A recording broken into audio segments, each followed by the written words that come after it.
19 Islamic hijackers, armed with box cutters, take over 4 passenger planes flying in the American skies. 2 of these planes are crashed against the Twin Towers in New York, the 3rd plane hits the Pentagon, and the 4th one is crashed intentionally by the passengers in an open field in Pennsylvania.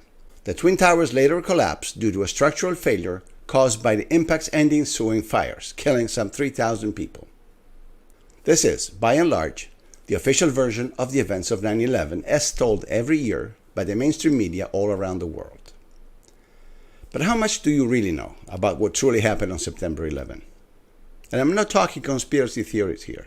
I'm talking about simple, verifiable facts that somehow have gone unnoticed in the big narrative maelstrom that has been 9/11 ever since. So I'm going to ask you a few questions, and we'll see how much you really know about 9/11. Pause this video for a moment and go grab pencil and paper so you can write down how many correct answers you get. At the end, I will give you a score telling you what kind of expert you are on September 11. Keep in mind that in order to be considered a real expert, you'll need to answer correctly at least 20 questions out of 23. Also, remember to press pause after each question so you have enough time to think about the correct answer.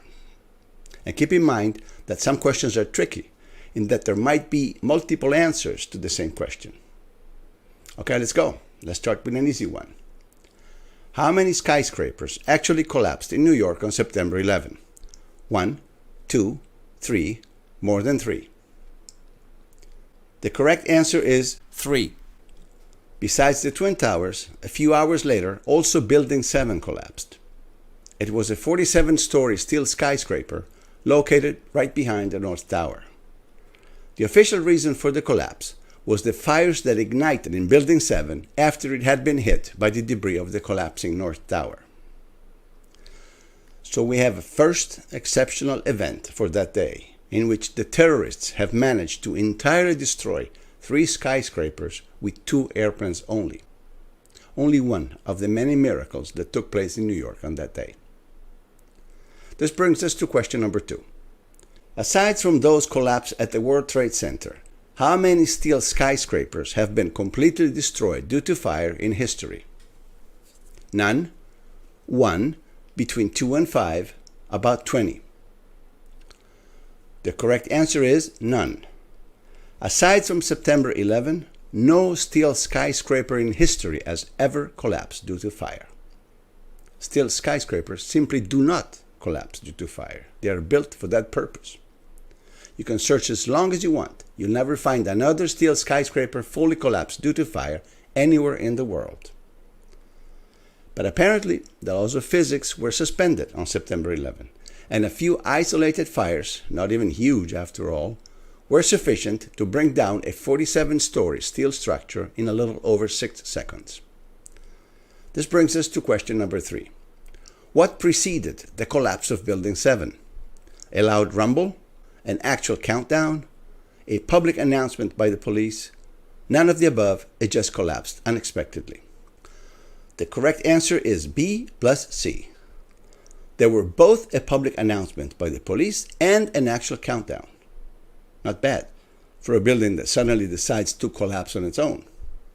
This is the public announcement by the police. At about the same time, when CNN recorded the explosions near Building 7, they also captured the police, clearing the area and announcing the collapse.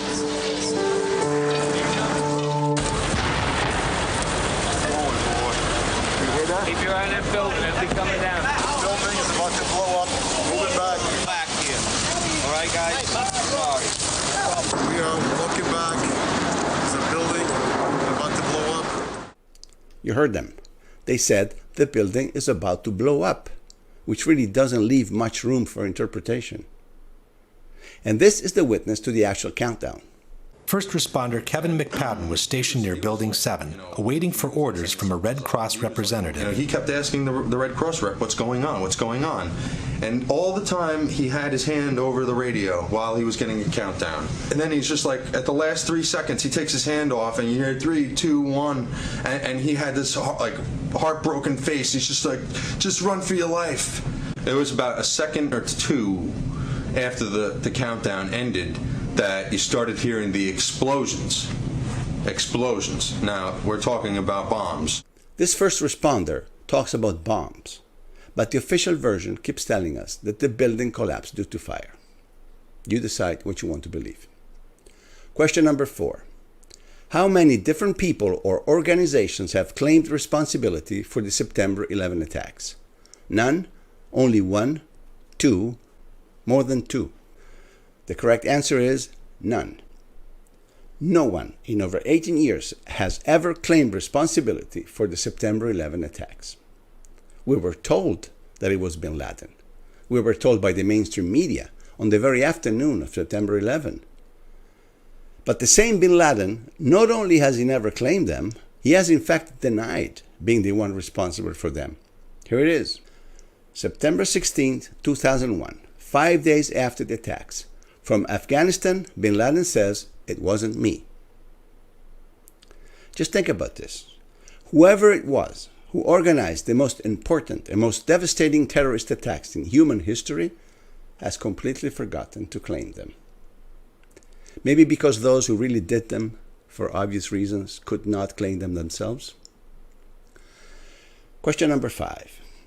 On the morning of September 11, the 4 hijacked airplanes were free to roam the American skies for over 1.5 hours without ever being intercepted. The question is, how many fighter jets were on alert and ready to take off in order to defend the northeastern sector of the United States on the morning of September 11? None, 4 jets, 40 jets, 400 jets. The correct answer is 4 fighter jets. 4. Despite all the warnings received about an imminent attack with hijacked airplanes, on that morning the military had decided to organize so many military drills at once by sending most of the fighters to Canada and Alaska that only 4 jets were left in order to defend the country, which was openly under threat. On the morning of September 11, only 4 planes were armed and ready to intercept terrorists in the eastern region of the country. I've determined, of course, that with only 4 aircraft, we cannot defend the whole northeastern United States. That was the sensation of frustration, of I don't have the forces available to do anything about this. Obviously, when you have 4 hijacked airplanes flying around and you only have 4 jets available to chase them, you'll always be 1 step behind. By the time you get to any of them, they have already hit their target. Question number 6. When the top generals in charge of the drills realized that America was being attacked by hijacked airplanes, how long did it take them to call off the drills and recall all the available jets to their base? They did that immediately. It took them about 10 minutes. It took them more than 1 hour. The answer is, it took them more than 1 hour. By 9:03, when the second tower was hit, not only the military, but the entire world knew that America was being attacked by hijacked airplanes. And yet, the generals in charge, Everhart and Myers, allowed the military drills to continue until after everything was over. They did not feel the need to recall their fighters immediately. One wonders why. He was a hijacked aircraft. He is not a hijacked aircraft. He's taken precautionary measures and he's landing at Cleveland Center. Only after the Delta flight had landed were the war games finally suspended. Hello, this is Captain Paris on Cheyenne Control. Yes. What we need you to do right now is to terminate all exercise inputs coming into Cheyenne Mountain. By then, also the 4th hijacked airplane had been turned into a pile of smoking rubble. This takes us to the next question. On the morning of September 11, the top military in charge of the armed forces was, in fact, General Myers. It is under his command that the United States registered the biggest failure in the history of the American national defense. The question is, after the September 11 attacks, General Myers was prosecuted, demoted, and expelled from the army. He was prosecuted but found not guilty. He was promoted to a higher rank. The correct answer is C. Even before an inquiry of any kind was even opened on the events of September 11, General Myers was immediately promoted to a higher rank. Richard B. Myers, despite the total breakdown under his leadership, was promoted to chairman of the Joint Chiefs of Staff, the highest military post in the country. On September 13, confirmation hearings were held for General Myers as if nothing ever happened, while people were still being pulled alive from the rubble at Ground Zero. One must say that the American military has a unique way of punishing those responsible for the mistakes made in defending their own nation, don't you think? Question number 8. Larry Silverstein was the owner of the Twin Towers. Rather, he had leased the Twin Towers for 99 years. On the morning of September 11, Silverstein had a business meeting scheduled at the very top of the North Tower, the one that was hit by the first plane. But Silverstein miraculously survived. The question is, how did Silverstein survive? He was trapped in the debris of the collapsed tower, but was pulled out alive by the first responders. Instead of attending the business meeting, he chose to go to his dermatologist. He was late at the meeting due to traffic, and this saved his life. The correct answer is B. On that morning, Larry Silverstein did have a business meeting at the Twin Towers. But his wife stopped him on the way out and told him, "But darling, I made an appointment for you at the dermatologist. You can't miss that." And he said, "Oh, well, this is much more important. Do cancel the business meeting. I am going to the dermatologist." And the nice part of it is that he told this story himself on television, as if it were the most normal thing in the world. The morning of September 11th, Silverstein was scheduled to have breakfast at the restaurant at the top of the North Tower. He canceled at the last minute at the insistence of his wife, Clara, who wanted him to go see his dermatologist. That particular morning, my wife, God bless her, had made an appointment for me at the doctor. And I said, okay, yes, dear, I'll go. Everyone who was in that restaurant that morning perished. Question number 9. How many between policemen, firemen, and first responders have testified to the New York Times about hearing explosions just before and during the collapse of the Twin Towers? None, just one, about a dozen, more than 100. The correct answer is more than 100. And mind you, these are not generical witnesses. Those are on a separate count. Here we're talking about firemen and first responders, which are people who can certainly tell the difference between an explosion and a slamming door. In August 2005, the New York Times published 12,000 pages of oral histories rendered in the voices of 503 firefighters and emergency personnel who were present at the Trade Center on September 11. Over 100 of them, 1/5 of the total, has reported explosions in the buildings prior or during the collapses.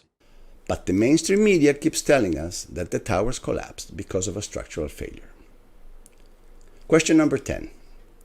In 2019, an American organization has requested a new inquiry on the collapse of the 3 World Trade Center skyscrapers based on the overwhelming evidence, they say, on the presence of pre-planted explosives in the 3 collapsed buildings. Which organization has made such a request? The Association of Lawyers for 9/11 Truth, the Association of the Victims' Families, the New York Firemen, the New York Police Department. The answer is C, the New York Firemen. We're talking about the firemen from the Franklin Square and Munson Department, who lost 2 of their colleagues in the collapses of the Twin Towers. It was the very commissioner of the department, Mr. Christopher Gioia, to publicly present the petition. The overwhelming evidence presented in said petition demonstrates beyond any doubt that pre-planted explosives and/or incendiaries, not just airplanes and the ensuing fires, caused the destruction of the 3 World Trade Center buildings, killing the vast majority of the victims who perished that day. Therefore, be it resolved that the Board of Fire Commissioners of the Franklin Square and Munson Fire District fully supports a comprehensive federal grand jury investigation and prosecution of every crime related to the attacks of September 11th, 2001, as well as any and all efforts by other government entities to investigate and uncover the full truth surrounding the events of that horrible day. The New York firemen lost about 300 of their brothers in the collapse of the Twin Towers. Maybe it's time all these victims and their families receive some justice, don't you think? This brings us to the question number 11. Are there any videos in which explosions can be heard either before or during the collapses of the World Trade Center? No, there is no video of September 11 in which explosions can be heard. There's only one video, but the explosion is barely audible. There are 2 videos. There are more than 2 videos. The correct answer is D. There are more than 2 videos in which explosions can be heard. Here are some of them. In any case, it's not true that no explosions were recorded by video cameras. In this shot, for example, a series of loud concussions can be heard just before the collapse begins. On the left, covered by smoke, is the South Tower moments before the collapse.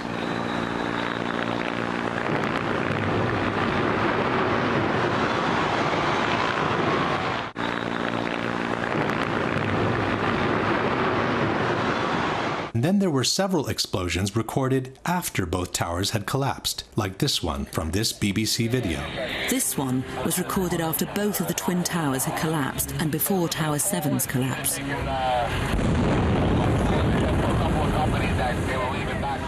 This recording was made between 10 and 11 o'clock. The explosion came from the direction of Building 7.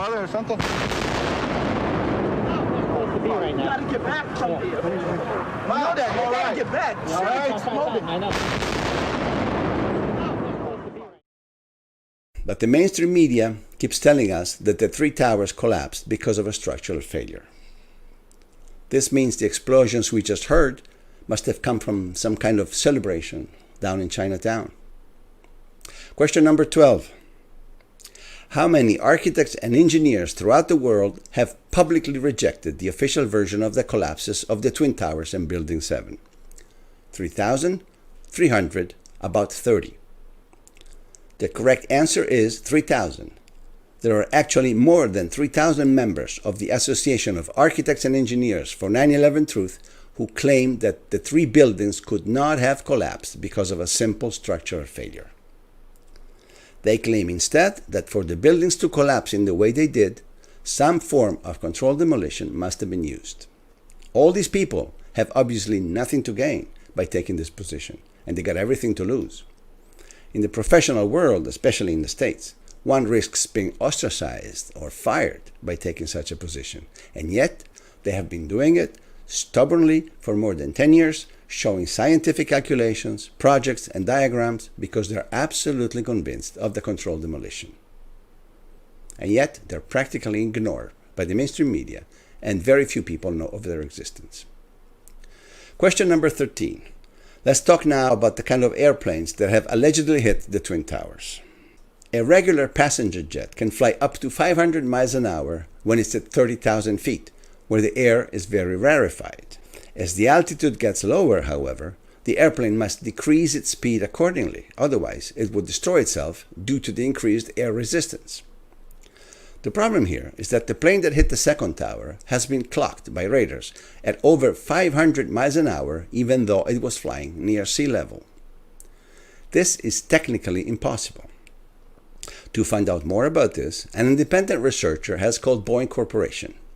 Here the question is, what did the Boeing representative reply when she was asked whether a 767 can fly at over 500 miles an hour near sea level? She laughed. She said it's possible, but you need a highly trained pilot to do it. She said it depends on the weather conditions. You can listen to the answer yourself. It has to do with the maximum speed of a 767-200 at 700 feet altitude. Or 200? Yeah, 767-200, yeah. Like I had asked some people, and they assumed it would be about 250 miles an hour or something. That sounds pretty likely because at 35,000 feet it's 530 miles.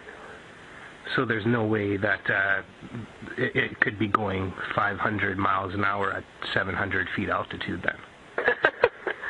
Not a chance. Not that fast. She laughed. She said, not a chance.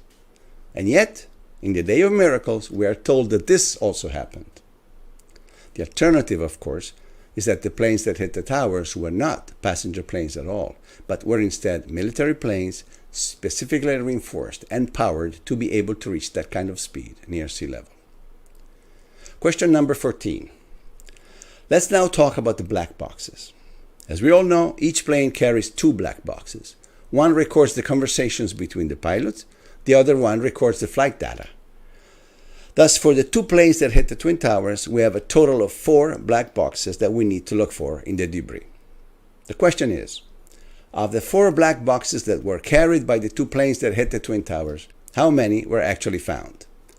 All 4 of them? 2 of them? Only 1? None. The answer is none. Officially, not one of the 4 black boxes present at Ground Zero was ever found. Just keep in mind 2 things. 1, black boxes are practically indestructible. They are built with the exact purpose of withstanding even the hardest of impacts. And 2, all the debris that was removed from Ground Zero was carefully combed through at least 3 times by 3 separate teams. There were also human remains to be retrieved in the debris, and this is why extreme care was placed on anything that was removed from Ground Zero. This operator describes how the debris was treated at Ground Zero. The big pile that you see in the background there is what remains of one of the towers. A tractor basically comes in, takes a shovel full of it, and then he feathers it out across the field out there. The guys take rakes and they rake through it. It's very tedious, but we find bones constantly.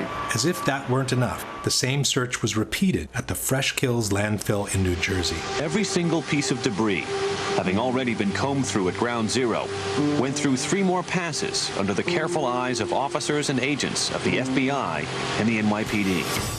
And yet we are told that not one of the black boxes was ever found. They found jewels, watches, money, personal documents. They even found fragments of human fingers in the debris. But the black boxes were never found, and one wonders why. Maybe because had we been able to analyze those black boxes, we would have discovered that the planes that hit the Twin Towers were not the same planes that had left the airports a couple of hours before. Question 15. Let's talk now about the plane that hit the Pentagon, the infamous Flight 77 of American Airlines. The hijacker who commandeered the plane did not simply hit the Pentagon on the roof once he was in sight of his target. He chose to perform a wide, circular, descending maneuver instead that brought him to approach the Pentagon near the ground and hit it on the side. This maneuver not only makes no sense, unless of course you really don't want to destroy the entire Pentagon, but it was described as extremely difficult, if not impossible at all, by professional pilots with 30 years of experience under their belt. The question here is, the pilot who drove the plane into the Pentagon was a former Syrian fighter jet pilot hired by Al-Qaeda, a person who had never flown a jet before in his life. He had been Osama bin Laden's personal pilot. He was a flight instructor who owned a flight school in Florida. The correct answer is B. Hani Anjour, the man who allegedly performed the spectacular maneuver at the Pentagon, not only had never flown a jet in his life, but he wasn't even allowed to fly solo with the smaller training single engines, because the instructors didn't deem him able to do so. He could not fly at all, said the instructors. But hey, clearly Allah gave him a helping hand on that day and suddenly infused in him all the skills that he had never had in his whole life. Another miracle of September 11. Which takes us to the next question. How many of the 4 hijackers had actually flown a jet at least once before in their life? 3 of them? Only 1? None of them. The answer is none of them. Not only Anjour, but also the 3 other hijackers had never flown a jet before in their life.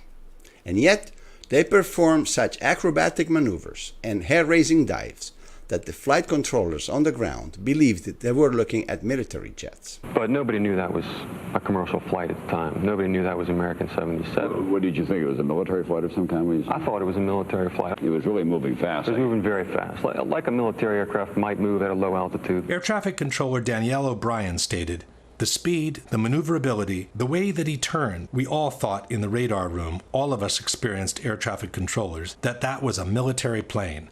You don't fly a 757 in that manner. It's unsafe." It is unsafe, but if you're lucky, you need no training at all. Just close your eyes, grab the controls, and suddenly it's as if you've been flying planes for 30 years. Question number 17. This is very interesting, still regarding the Pentagon attack. After the Twin Towers had been hit, and before the Pentagon was hit, what did a military intelligence official tell an NBC journalist who was at the Pentagon with him at the time? At least we can be safe here. I think we should go home. Let's not take any chances. stay away from the outer ring of the Pentagon, we are next. The correct answer is C. After the Twin Towers had been hit, an intelligence official at the Pentagon told Jim Michalczewski of NBC to stay away from the outer ring of the building because we are next. Jim Michalczewski was the NBC correspondent at the Pentagon. The first time I heard the word terrorism out of any U.S. official came shortly after the second plane had hit. And I bumped into a U.S. military intelligence official, and I said, look, what have you got? And he said, obviously, this is clearly an act of terrorism. And then he got very close to me and almost silent for a few seconds, and he leaned in and he said, this attack was so well coordinated that if I were you, I would stay off the E-ring where our NBC office was, the outer ring of the Pentagon, the rest of the day, because we're next. Now I can understand that after the Twin Towers have been hit, somebody at the Pentagon may even surmise that their own building could become a target. But in that case, one would imagine somebody plunging a plane from the sky onto the roofs of the Pentagon, in which case you would tell the journalist, I suggest you go home, we're not safe here. But for him to predict that the Pentagon would actually be hit on the external ring, how can you foresee that unless somebody has already told you in advance? Question number 18. Let's go back for a moment to the hijackers, because these are really incredible people. Mohammed Atta is the most famous of all. He has been called the ringleader, the one in charge of the entire group. So on the evening of September 10th, Atta is already in Boston, from where the plane he intends to hijack is scheduled to leave on the next morning. But what does Atta do? Instead of just going to sleep and wake up fresh and clean, ready to go hijack the plane to Los Angeles, he chooses to rent a car and drives for 2 hours all the way to Portland, Maine. From here, he goes to sleep in a motel and catches a very early commuter flight back to Boston just in time to board the plane to Los Angeles, the one he intends to hijack. The connection between the two planes, however, is so tight that Atta does manage to get on the plane to Los Angeles, but his luggage doesn't make it. The luggage is later found by the FBI going around all alone on a carousel at the Boston airport. The question is, what was found in Atta's luggage that was retrieved at the Boston airport? A copy of the Quran, the flight manuals for the kind of Boeing he intended to hijack, his own will. The answer is all three of these things. Next to the ever-present Quran, this smart hijacker decided to also take along the flight manuals of the plane. You never know. You're in the middle of the flight, you don't remember something, and you might want to take a look at the instructions. Not only that, but this absolute genius decided to also place his own will in the suitcase. The will said, among other things, I want to be buried with my feet towards the Mecca. If they ever find your feet, that is. Because you're sitting in a cockpit and you're about to crash into a tower made of steel, after all. So it's not like the chances of recovering any parts of your body are very high. But just in case, he decided to bring the will along anyway.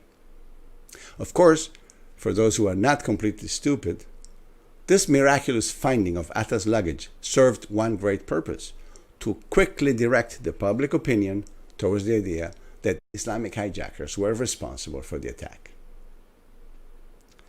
Question 19, still about the hijackers. In the airports from which the 4 hijacked flights took off, like in every other airport in the modern world, there were hundreds of security cameras filming the check-in areas, the corridors, the lounges, the airport bars and restaurants, etc. The question is, how many time-stamped images do we have that show us the presence of the 19 terrorists at any of the departing airports on September 11? More than 100? Only one? Not at all?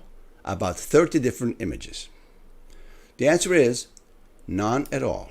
We don't have a single time-stamped image showing us even one of the 19 terrorists at the airports on the morning of September 11. The only thing we were shown is a sequence depicting 3 of the terrorists at the Washington airport. But this sequence does not have a timestamp, and it was filmed with a regular camera, not a security camera. So, for as far as we know, those images could have been filmed anytime before September 11. Maybe during a dry run the terrorists were made to make under whatever circumstance. And then we were shown this image, depicting hijackers Alomari and Atta going through a security check. This picture is from September 11, but this is not the Boston airport. This is the Portland, Maine airport, as clearly shown in the timestamp that says 5:45 in the morning. This is the infamous connecting flight to Boston, not the flight to LA that was later hijacked. Bottom line, of the 19 terrorists at the departing airports on September 11, we do not have a single image that has been made public. Not one. Is there anybody out there who really wants to believe this? Question number 20. According to the official version, Flight 93 crashed in a single piece in an open field in Pennsylvania. We were told it was the passengers who intentionally crashed the plane in order to avoid it to be used as a weapon against other possible targets. The mayor of Shanksville, Ernie Stuhl, has described what his fellow citizens saw when they first reached the crash site. The question is, what did Mayor Stuhl exactly say? When they reached the site, there were bodies and airplane parts everywhere. They went to the site, but there was no plane. When they reached the site, the FBI had already cordoned off the entire area. The correct answer is B. When the first locals arrived on the site, they said there was a hole, but no plane. Alle waren wie vor den Kopf gestoßen, weil sie zu einem Flugzeugabsturz gerufen wurden. Aber da war kein Flugzeug. And there's no airplane. You lived here all your life? Yes. No airplane. Kein Flugzeug. Just Sie wurden hier zu der Unfallstelle geschickt und da war kein Flugzeug? Nein, da war nichts. Nur dieses Loch. And this is the hole allegedly caused by the plane. As you can see, there is no airplane. Not a piece of fuselage, not an engine in sight, not a seat, not a luggage, not a single body visible anywhere. But the plane is there. The FBI tells us that the plane has been practically all buried under the ground, several feet below. The hole has apparently closed up on itself, but the plane is all down there. Question. According to the FBI, the black box with the voice recorder was found 50 feet under the ground, 25 feet under the ground, 2 feet under the ground. It was never found.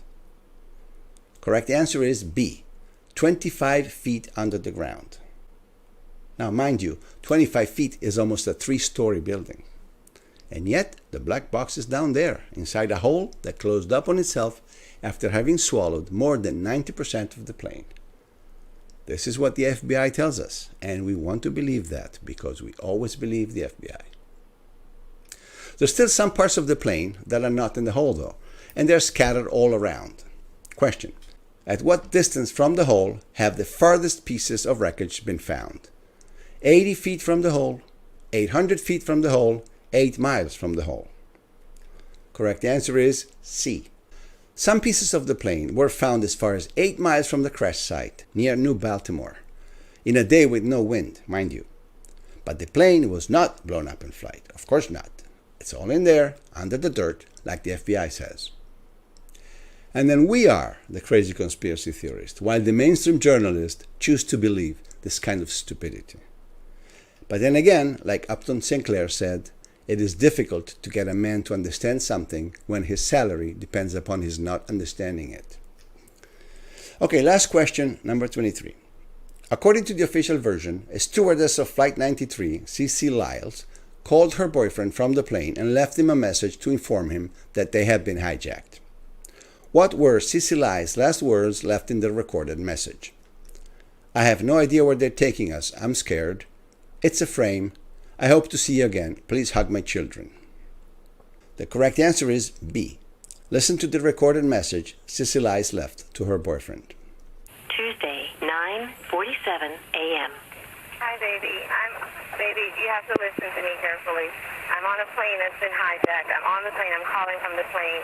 I want to tell you I love you. Please tell my children that. We too can notice the absence of the typical background noise heard inside a plane. I don't know what to say. There's 3 guys. They've hijacked the plane. I'm trying trying to be calm.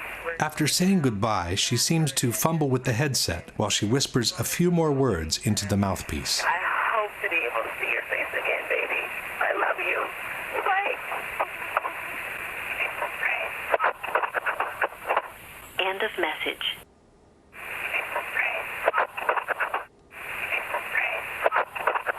Even by playing the segment several times, it remains difficult to hear anything different from the words, "It's a frame." She was clearly trying to let him know that this whole hijacking story is pure BS. But in institutional documentaries, like History Channel, the last sentence is always cut off, and the phone call ends with, "I love you, goodbye." So people get all emotional, they cry, and they avoid asking themselves serious questions about what really happened on those hijacked airplanes. Okay, so the quiz is over. Let's now look at the score. If you answer correctly from 20 to 23 questions, you're definitely an expert on September 11. You can discuss about these attacks with anyone you want, and you can even hold a lecture on September 11 if you want. If you score between 10 and 19 correct answers, you are relatively well informed about 9/11. You certainly have a higher than average knowledge about these events, and you can certainly take up discussions on it with anyone, even though you might find somebody who knows a little more than you do. If you scored less than 10 correct answers, I'm afraid you're somewhat ignorant on September 11. Or, rather than ignorant, you are a victim of the mainstream propaganda, which every year tells us the fairy tale of the 19 hijackers, armed with box cutters, and the skyscrapers that totally collapse on themselves simply due to fire. So now it's up to you to decide how important it is for each and every one of us to know what truly happened on September 11, even just to avoid for us to be fooled again in case something similar were to happen in the future. So I hope you had some fun, and if you like the quiz, please pass it around to your friends. It's never too late to inform those who are less knowledgeable than us on what truly happened on September 11, given that the mainstream journalists blatantly refuse to do what is supposed to be their job. Thanks.